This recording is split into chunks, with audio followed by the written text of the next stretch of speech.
WRUG Media presents Inside Tastemakers, an in-depth conversation with industry insiders that influence pop cultures. I present Inside Tastemakers.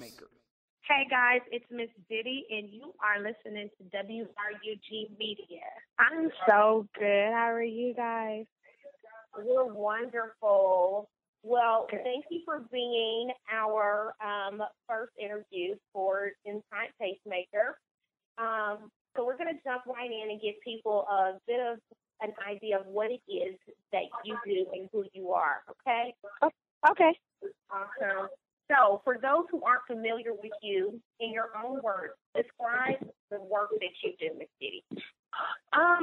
For me in Los Angeles and other markets, I'm actually the only woman promoter in Hollywood, and I do all the major events, the most important, like upper echelon urban events, so Toxic, Supper Club, and branded a lot of clubs out here.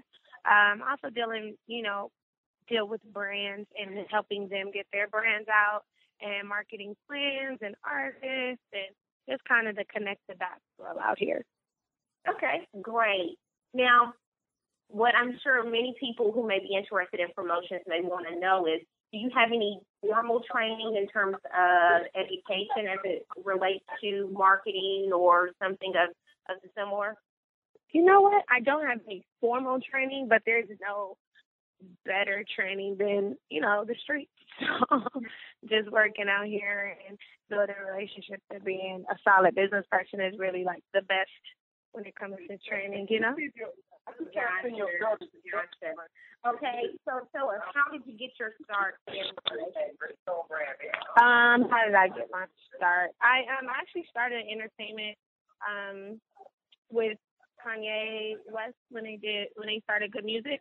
So I started doing the West Coast promotions and the Street King stuff with them, and that's really how I built my whole. That's how I started building my name. And then I just kind of fell into promotions when it comes to promoting. I just kind of fell into that. My friend was like, hey, come do this party and I'll pay you $500. I was like, what do you mean? He was like, I don't know, just bring some people. And I was like, okay. So I just did it, and it ended up working out and being something that I became really good at because I was already like, a really popular girl out here, the kind of go-to girl out here because I'm born and raised here. And it just built from there. I just saw it as a business and turned it into that. Okay. So you said you kind of got your start with Kanye West and when he started Good Music. How were you able to even align yourself with a brand like Kanye West? Well, actually, my cousin and his cousin grew up together. So we met. And, he's like a big brother to me, very, very instrumental in a lot of things, in a lot of people's careers. And we met. I did like this funny skit on his first album, the workout plan skit. And then we just, started building from there. And John Monopoly actually was the president of Good Music at that time. And he is the person who actually put me on. So that's really how it started. Okay. What are some of the biggest lessons that you've taken away from working with a name like Kanye West? Persistence and really just working. He's a really strong worker and everybody around him and a hard worker and believing in yourself more than anybody else, and just kind of going for what you feel is right for your own career, no matter what somebody else says, and not taking no for an answer. He doesn't take no for an answer. So you've been noted to state before that Kenny Burns, former VP of Rockefeller Records, radio extraordinaire, VP of marketing over at Revolt now, is and has been one of your mentors.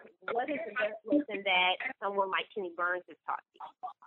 You know what? Okay, so I actually know KB through Kanye and the Monopoly. They actually are the reason why I know Kenny.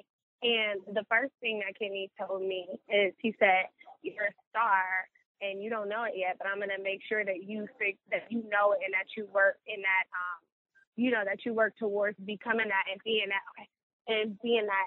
for the rest of your life.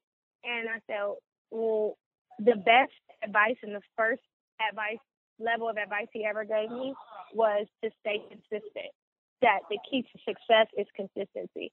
And I had no clue what that meant. But I learned as a businesswoman what it meant. You know, it really it is about staying consistent and like letting your work speak for you. And if you're strong at what you do, be consistently strong at what you do. You know what I mean? Mhm. So that's definitely what he told me. So in terms of promotion and branding, what does the word consistent mean? What does that mean for a promoter to stay consistent? Consistently do a hot party. You're only as good as your last party. You know? Stay on the radar. Okay. You're only as hot as your last party. So if I'm a promoter and that's what I hold dear to heart, then I need to make sure I'm consistently staying like ahead of the curve and being creative and creating something that the city wants to be a part of. And that's, you know, really the mindset that we take when it comes to creating an event, because people think that it's just like showing up to a party, you know, but it's really a lot that goes into it.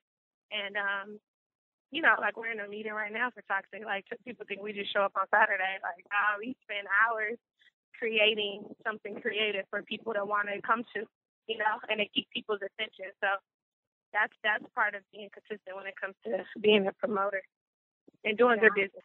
Just in terms of talking about Toxic, and for those listening, Toxic Day Party is something that your business and brand group puts on. Is it every Saturday, correct? It's every Saturday. It's the #1 day party in the country. You can track that. You can Google that. You can track the impressions. You can track the PR. You can track the media, and you can track the programming. So it's the #1, you know, day party in the country. And it's now become something that everybody wants to emulate. Every single major market, they want to emulate Toxic. They want to try to have their own Toxic. Like, you know, we send out cease and desist letters all day long because people are trying to name their party Toxic, you know? Tell us about All This Digital and your work with All This Digital. I currently head up promotions for their All That Comedy Live on Wednesday nights. With Russell Simmons and Tony Rock.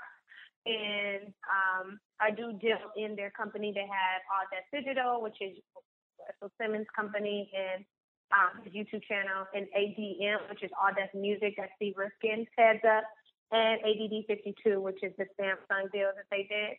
So I'll be able to make an announcement very soon about my complete involvement with the company.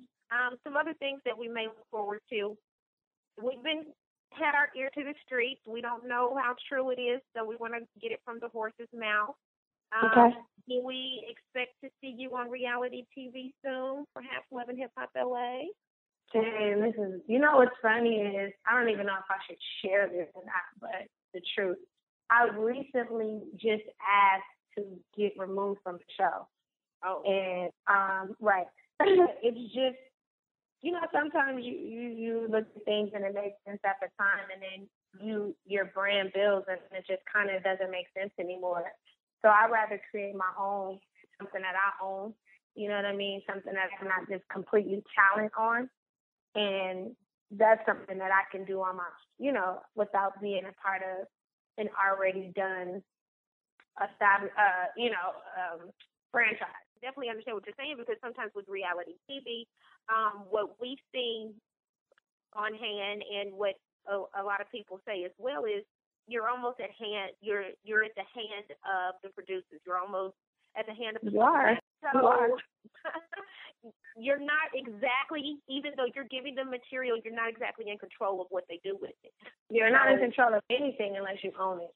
Unless you own it, absolutely. So I can definitely understand in wanting to control your brand in its entirety. No, I understand. And you know, with those type of situations, it can either make or break you. It can hurt or help you. Mm-hmm. And I'm in a situation that my brand is already growing as the pace is growing.